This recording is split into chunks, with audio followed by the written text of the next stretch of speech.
senior in animal science with a focus in production and management, and I also have minors in ag economics and Spanish.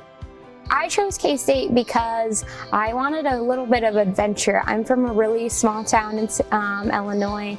I grew up with a lot of the same people that I went to preschool with, and their parents grew up together, and it was a very close-knit family, and I loved it out there. But I wanted to kind of force myself into a position to make new friends and make new connections. Last semester and into the spring semester of my junior year, I was working on some environmental monitoring research, which is basically just going out to the farms near us and swabbing for anything and seeing what we're picking up. So we picked up viruses. Mostly we were looking for PEDV, or porcine swine epidemic diarrhea virus.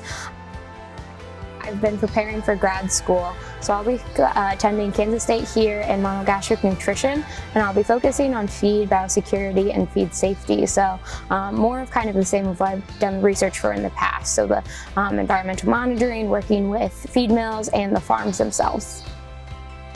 I chose animal science for a myriad of reasons. I didn't want to be a vet, but I knew I wanted to continue to work with those animals themselves. So I chose production and management, which is my option in animal science, as kind of the way to like maybe be a manager of a farm beginning out, or just like working maybe half in an office, half on the farm.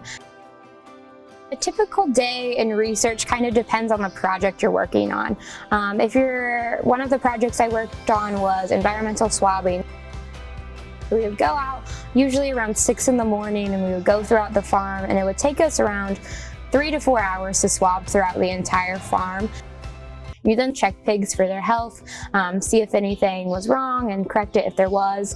And then about once a week we would go out and we would weigh those pigs. So that takes a little bit longer, but you have a huge team with you, which is really great. And it shows like how interconnected all of our research and just like work is itself, because they would all be willing to come out at 6 in the morning, help you weigh pigs and help you put more feed in the feeders. Sometimes you're going to fail at those things, or you're going to have questions. It's okay to ask your advisor or your boss or anyone on your team for help. You don't have to feel afraid to do that. And I think that's the biggest thing I've learned from my experiences here at K-State, and then also my experiences out in the workforce as internships as well.